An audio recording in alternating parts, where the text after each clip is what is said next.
Guys കയ്യിൽ mic വെച്ച് സംസാരിക്കുന്നത് പുറത്ത് നല്ല മഴ, അതുകൊണ്ട് ആ സൗണ്ട് നോയ്സൊക്കെ ഒന്ന് കുറയ്ക്കാനാണ്. നമ്മൾ ഇന്നത്തെ ഒരു വീഡിയോയിൽ സംസാരിക്കാൻ പോകുന്നൊരു വിഷയം എന്തെന്ന് വെച്ച് കഴിഞ്ഞാൽ ഇന്തോനേഷ്യൻ ഫുട്ബോള് എങ്ങനെ ഇപ്പോൾ ഏഷ്യയിലെ തന്നെ ഒരു ടോപ്പ് ലെവലിലേക്ക് മാറി. പ്രത്യേകിച്ച് ഇപ്പം വേൾഡ് കപ്പിൻ്റെ ക്വാളിഫിക്കേഷൻ പോലും 2026 ലോകകപ്പിൻ്റെ സാധ്യത നിലനിൽക്കുന്ന ഒരു രാജ്യമാണ് ഇന്തോനേഷ്യ എന്ന് പറഞ്ഞാൽ. കാരണം 4th റൗണ്ട് കളിക്കാനായിട്ട് പോവുകയാണ്.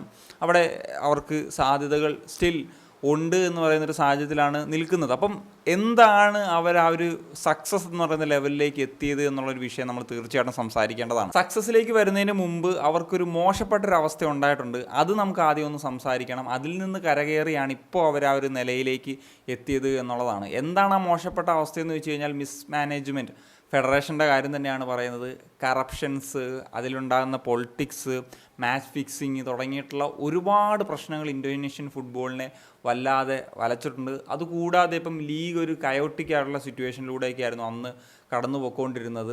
ആ ഒരു സാഹചര്യത്തിലാണ് അവർക്ക് ഫിഫ ബാൻ കിട്ടുന്നൊരു രൂപത്തിലേക്കൊക്കെ പോയത്. 2015 ഇന്തോനേഷ്യക്ക് ഫിഫ ബാൻ കിട്ടുന്നത്. അതുകൊണ്ട് തന്നെ 2019 നടന്നിട്ടുള്ള AFC ഏഷ്യൻ കപ്പിൻ്റെ ഒരു ക്വാളിഫിക്കേഷൻ അങ്ങനെ അവർക്ക് നഷ്ടമാകുന്ന സാഹചര്യത്തിലേക്ക് വന്നു. ചരിത്രത്തിൽ തന്നെ ഏറ്റവും മോശപ്പെട്ട ഫിഫ റാങ്കിങ്ങിലേക്ക് ഇന്തോനേഷ്യ തള്ളപ്പെട്ടു, 191 സ്ഥാനത്ത്. അതിനുശേഷം 2022 ഇന്തോനേഷ്യയിലെ ഒരു സ്റ്റേഡിയത്തിൽ ഒരു വലിയ ദുരന്തം ഉണ്ടാകുകയും 130ഓളം ഫുട്ബോൾ ആരാധകർ മരണപ്പെടുന്ന ഒരു സാഹചര്യത്തിലേക്കൊക്കെ പോയിരുന്നു. ഇനി എങ്ങനെ ഇന്തോനേഷ്യൻ ഫുട്ബോൾ കരകയറിയെന്ന് ചോദിച്ചാൽ, ഫിഫ ബാൻ ലിഫ്റ്റ് ചെയ്യുന്ന സമയത്ത് അവർക്ക് വലിയ തോതിലുള്ള ഒരു സപ്പോർട്ട് ഗവൺമെൻറ് സൈഡിൽ നിന്ന് കിട്ടി എന്നുള്ളതാണ്.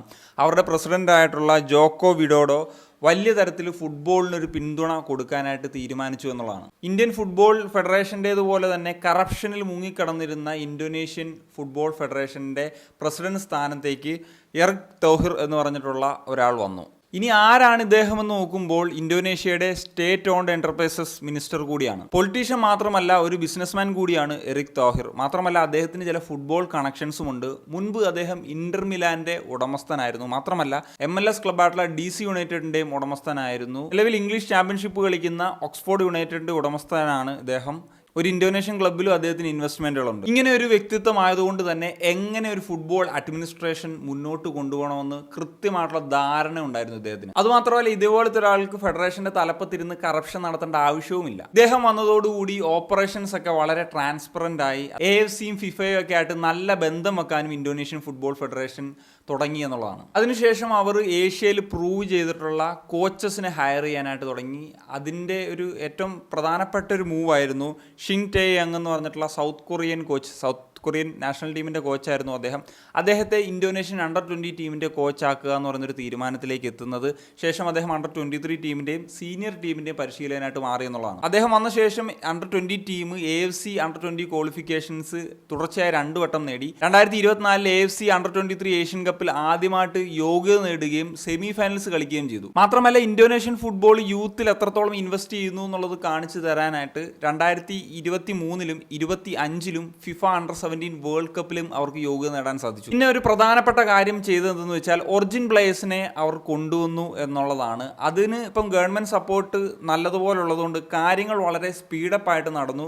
അതുകൊണ്ട് തന്നെ അവർക്ക് ഇൻസ്റ്റന്റ് ആയിട്ടുള്ളൊരു റിസൾട്ട് കിട്ടാനും തുടങ്ങി എന്നുള്ളതാണ്. ഇവിടെ ചിലർ പറയുന്നത് കേൾക്കാം, OCA വന്നു കഴിഞ്ഞാൽ ഇന്ത്യയിലെ യൂത്ത് ഡെവലപ്മെന്റ് അതോടുകൂടി അവസാനിക്കുമെന്നുള്ളത്. ഇവിടെ ഇന്തോനേഷ്യ അതിനൊരു ബെസ്റ്റ് മോഡലാണ്. ഒറിജിൻ പ്ലേയേഴ്സിനെ കൊണ്ടുവന്ന് സീനിയർ ടീമും സെറ്റാക്കി, അതേ സമയത്ത് തന്നെ അവർ ജൂനിയർ ലെവലും ഇൻവെസ്റ്റ് ചെയ്തു. അതിന്റെ ഭാഗമായിട്ട് തന്നെയാണ് അവർക്ക് തുടർച്ചയായിട്ട് 2 തവണ അണ്ടർ-17 കാറ്റഗറിയിൽ ലോകകപ്പിലേക്ക് യോഗ്യത നേടാൻ സാധിച്ചത്. അണ്ടർ-23 AFC ഏഷ്യൻ കപ്പിൽ ആദ്യമായി യോഗ്യത നേടിയ സമയത്ത് തന്നെ സെമി ഫൈനൽസ് കളിക്കാൻ സാധിച്ചത്. ഒരു കാര്യം മാത്രം ചെയ്തുകൊണ്ട് ഒരു പ്രയോജനമില്ല. കളക്റ്റീവായിട്ടുള്ള കാര്യങ്ങളാണ് തീർച്ചയായിട്ടും റിസൾട്ട് ഉണ്ടാക്കുന്നത് എന്നുള്ളതിന് ഒരു വലിയ പ്രൂഫ് തന്നെയാണ് ഇന്തോനേഷ്യ എന്ന് പറയുന്നത്. സോ ഗൈസ്, ഇത്രയൊക്കെയാണ് പറയാനുള്ളത്. അപ്പോൾ നിങ്ങളുടെ ഈ ഒരു വിഷയത്തെ പറ്റിയുള്ള ഒപ്പീനിയൻസ് തീർച്ചയായിട്ടും കമ്പോസ് ചെയ്താൽ ഒരു കാര്യം. Signing off.